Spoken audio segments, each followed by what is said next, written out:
But we're going through this book because, you do your program. Now what? Life continues after 90 days abstinence from drugs and alcohol. We go through this thing called post acute withdrawal. If you're not aware of them, you don't know how to recognize them, you don't know how to battle them, could lead you back to relapse, starting the process all over again. Or this day and age with fentanyl out there, your next shot could be your last shot. We don't want that. That is what we do not want. So post acute withdrawal, these symptoms, right? There are symptoms that we're going to go through years after we've remained abstinent from alcohol and drugs.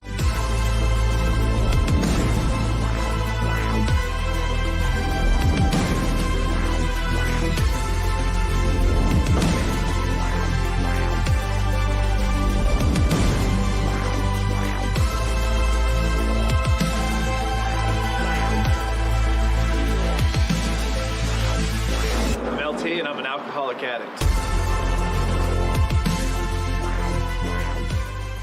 Are you taking care of yourself mentally? What are you doing for your mind? What are you doing for your body? Are you still eating junk food? Are you getting enough sleep? Are you trying to figure out things to keep you healthy? Are you working a good, honest 12-step program where you're working the steps with a sponsor? Are you doing any other type of program that's out there? The smart recovery, anything that's bringing mindfulness to you and where you're at in life and you're trying to better yourself. Where are you at in that process? Relapse is what we don't want. And that's why we're going through this book, Staying Sober. Post-acute withdrawal symptoms are not the same in everyone. They vary in how severe they are and how often they occur and how long they're going to last. Some people experience particular symptoms. Some people have other symptoms, and some people, lucky for them, have none at all. So over a period of time, post-acute withdrawal may get better or it may get worse. It may stay the same. It may come and go. So if it does get better, say you quit today, 2 years from now, and it just continues to get better and better and better, we call that regenerative. If it gets worse, we call it degenerative. If it stays the same, we call it stable. And if it comes and goes, we call it intermittent. 4 basic symptoms that have to do with post-acute withdrawal. Regenerative gradually improves over time. The longer a person is sober, the less severe the symptoms become. The brain rapidly returns back to normal.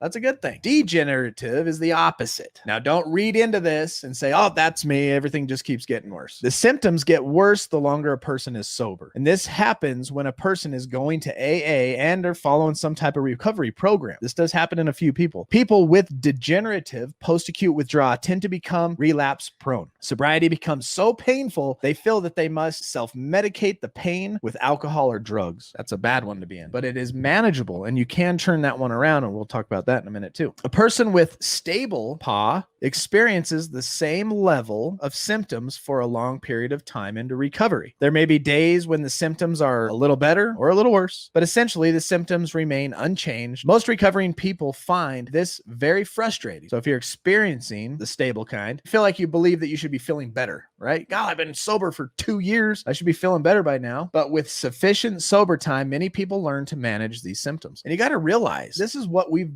done to ours. This is just another out of all the things we got to be upset about. I mean, this is another one of them, right? The guilt, the shame, all that kind of stuff, kicking yourself in the pants. This is what we did to ourselves. 5 years of pounding whiskey is a reason for a lot of the health issues I'm going through right now. And I'm trying to figure out and trying to get better as we speak. With intermittent post-acute withdrawal, the symptoms come and go. Initially, people with intermittent symptoms will appear to experience a regenerative pattern. In other words, their symptoms rapidly get better, but then they begin to experience a periodic post-acute withdrawal episodes that can be quite severe. It's up and down. Oh, it's getting better. A month or so, bam. And for some people, the episodes get shorter and less severe and farther apart until they stop altogether, occur periodically throughout life. These patterns, regenerative post-acute withdrawal gets better. Degenerative, it seems, and it does get worse, right? Or stable, it kind of just stays the same. Or intermittent, comes and goes, comes and goes, and comes and goes, and kind of follows a trend down to where it gets better and the episodes get further apart. These patterns, they describe people who have not had treatment for post-acute withdrawal. Now we're talking about this because we need to educate ourselves. Maybe we just barely got sober and we don't know what the heck's going on with our body. We did a 90-day program. We become aware. We're starting to say sorry to people, but we don't really understand what's happening with us, the healing process physically. And these are patterns people experience that haven't had treatment. And so we're going to go on through the rest of this book on how to be able to recognize and treat ourselves for post-acute withdrawal. Why? Because we are trying to prevent relapse. The more you know, the more you understand, the more self-aware you are, the more successful sobriety is going to be for you.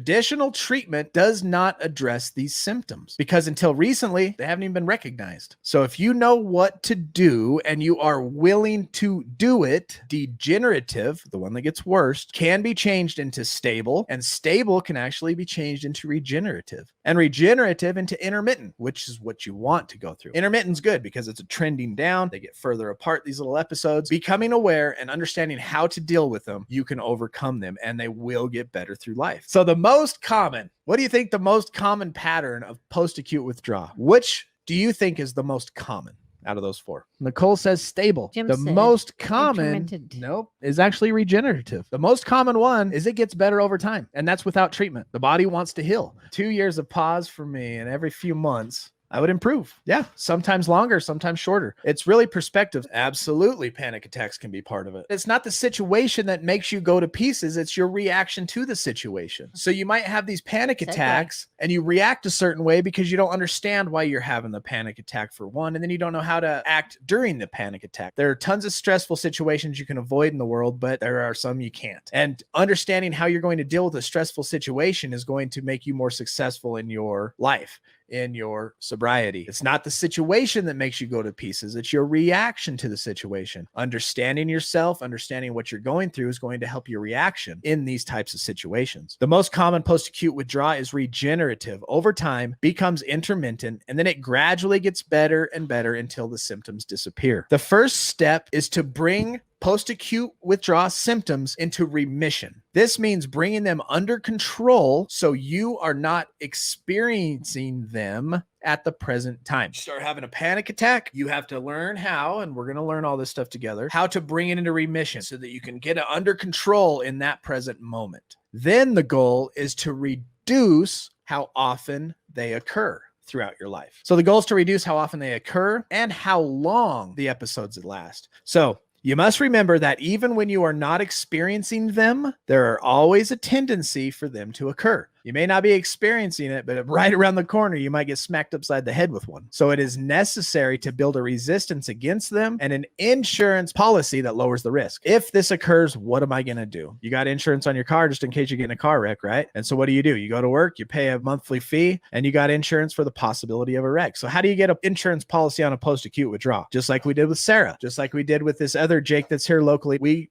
showed him how to write out a relapse prevention. In this type of situation, if this is the emotion I experience, this is what I'm going to do. And that's writing out a relapse prevention plan. You know, you write your goals, you write what triggers you, you write what your behaviors are, you write your support system, and then you number your support system from the first person that you would just default. I'm going to grab the phone, I'm going to call somebody for support. The first person you call, that's the first person on your list. If they don't answer, who would be the next person you call? That's the second person on your list. So on and so forth all the way down the list. When you're in these situations, that type of thing happens, either a trigger or a behavior that you see, you go straight to your support list and you start down the list until somebody answers and you talk your way out of it. The less you do to strengthen yourself against an episode of a post-acute withdrawal, the weaker your resistance becomes. Conditions that put you at high risk: lack of care of yourself and lack of attention to your recovery program. What is your recovery program, and have you been lacking in it? If so, it's never too late to start over. You can start right this minute. If you're going to recover without relapse, you need to be aware of stressful situations in your life that can increase your risk of experiencing post-acute withdrawal. You have to be aware of the stressful situations in your life. Since you cannot remove yourself from all stressful situations, you need to prepare yourself to handle them when they occur. It's not the situation that makes you go to pieces. It is your reaction to the situation. You can learn to identify sources of stress. You can develop the skills in decision making and problem solving. Understanding the skills to make decisions and to solve problems are going to help you reduce stress. Let's work on our program, learning how to become problem solvers and decision makers. Terrence Gorski says proper diet, exercise, regular habits, a positive attitude all play important roles. It's too. Are you an it's too kind of person? Oh, it's too hot. Oh, it's too cold. It's too this. It's too that. Always looking, I try not to be, because I have a tendency to be negative. I have a tendency to be critical, and I try not to be that way. I don't want to be like that. Another thing that can help is relaxation. Relaxation can be used as a tool to retrain the brain to function properly. and reduce stress. Think about everything that's in that situation. Does that mean us addicts don't relax? Do we have a hard time sitting and relaxing? Always busy, always involved into something? How about just chill and relax? That could be a tool. That's a skill. And what does that help to do? Retrain the brain. Retrain the brain. Why does my brain need to be retrained? What have you been doing the last 2, 3, 4, 5, 10 years in addiction? What has your brain been trained to do? Living in survival mode. Trauma and experience from tragedies and deaths in your life. And now you're just survival mode to not deal with pain. Now we need to retrain the brain to function properly, and that's going to reduce stress. Next Sunday, we're going to talk about 5 ways that we are going to deal with this, things that are going to help educate and retrain, self-protective barriers. We're going to talk about nutrition. We're going to talk about stabilization, verbalization, venting, how to work with a unit, a program to get over these types of things, right? We're a team. Us recovering addicts are a team. We recover better together. We can rely on each other. Until next Sunday night, you guys do not put yourself in a high-risk situation. Stay strong, work your program, and remember, we recover better together.